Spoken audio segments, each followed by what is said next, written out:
7 years. 7 long years ago, I did a review on a 3-episode OVA called Ice, or Project Ice, depending on who you were talking to. And on this, the 7th anniversary of that video, I've decided to take another look at this monstrosity because something very fascinating has occurred in the intervening years. Mainly, this! I'm holding it! It's a real thing! I have somehow maneuvered myself through the temporal cosmos to a reality where this is a thing! I am dumbfounded, but also intrigued. So firstly, if you've never actually watched my 7-year-old video where I talk about Project Ice, you should go and do that, regardless of the rather cringeworthiness of the show itself and also my younger reviewer self. Because this is not a re-review. This is a second look based on new information that I feel the need to rant about. Historically, I do not do re-reviews, even in some cases where I might want to.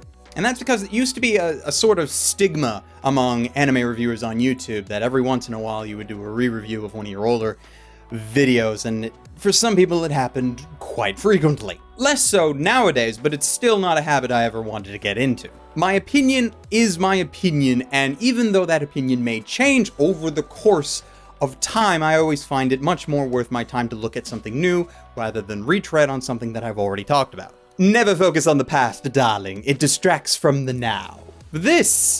I had to make an exception for this, at least for a rant. And that is because in my review of the series, I said this. You want to know what would make this better?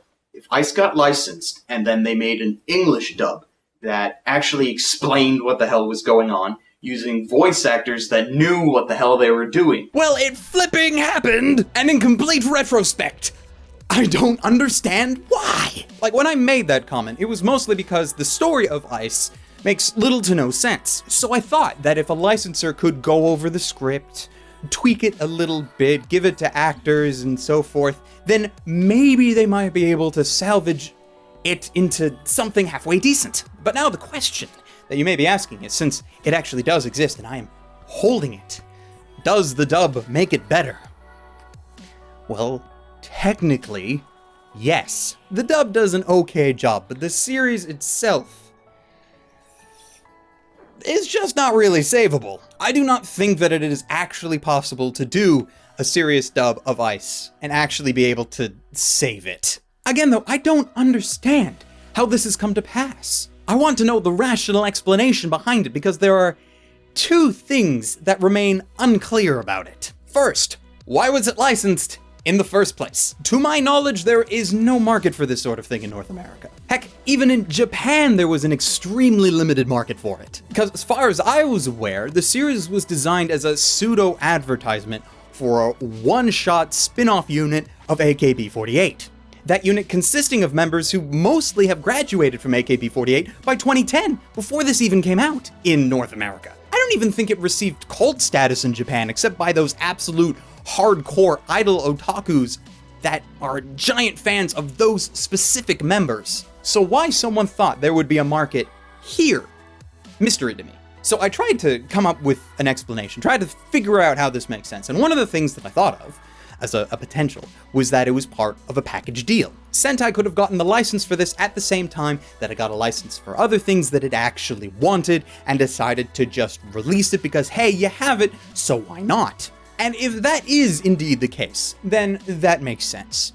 However, it doesn't explain the second unclear thing about this release. Why the flip did they dub it? Because here's the thing, Sentai Filmworks, historically, has no obligation to dub any of their releases. Unlike, say, Funimation, you cannot guarantee a dub out of everything that Sentai licenses, because they have quite a few sub-only licenses, and that is totally fine. But out of all of the things that they chose to dub, one of them was this.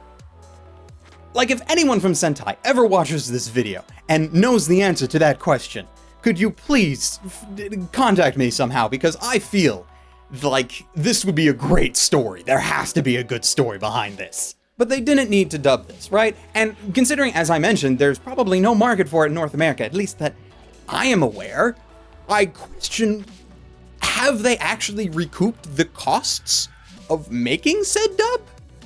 That's another interesting thing I'd like to know. Also, you know, when I heard that it got licensed, and I heard that it was getting a dub, at first I was actually really excited. Why was I excited? Well, if you actually have a look at the staff list for ICE, you might notice that the character designer for the series also happened to work on another anime, an anime called Ghost Stories. So I had it in my head that someone at Sentai looked at this and was like, you know, the Ghost Stories dub did fairly well, considering.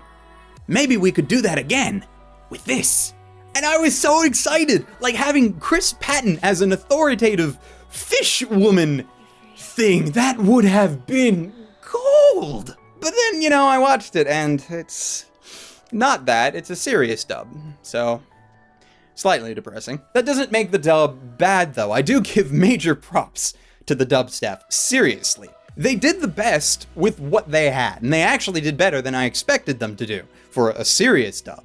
It just so happens that what they had wasn't that great. The show has so many problems narratively that to fix it would probably have been impossible. Not because they couldn't do it, but because it would involve changing it so much that the changes probably would have been denied by the Japanese. Because they do have final say on dubs.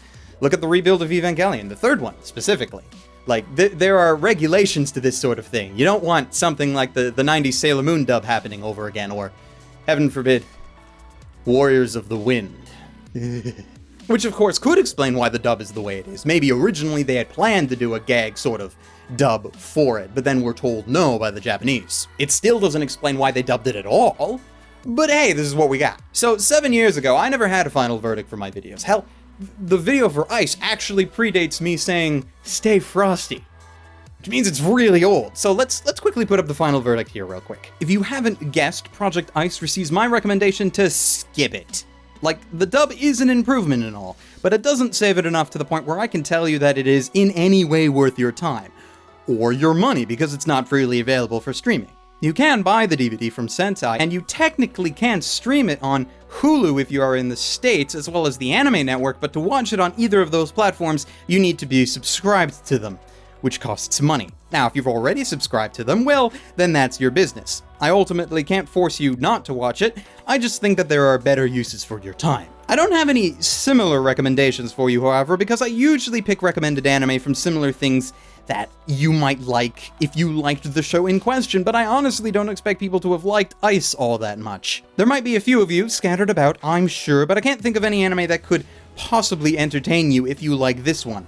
Maybe MD Geist or something. Or maybe, if you're into it for the idol aspect, you can check out Idolmaster or Love Live. Those are much better done. So thanks for sticking it out to watch me rant about this anime that you're probably never going to watch and probably wouldn't have watched regardless of what I said about it. But I felt the need to rant, because this series both boggles my mind and also holds a very dear place in my heart, as it was one of the first things that I've ever reviewed. I actually rewatched that video for this video, and man, I was young then. I also really wasn't comfortable in front of a camera. Not to say that I'm comfortable now in front of the camera, but that's neither here nor there. So again, thank you. And until next time, ladies, gentlemen, and others, stay frosty.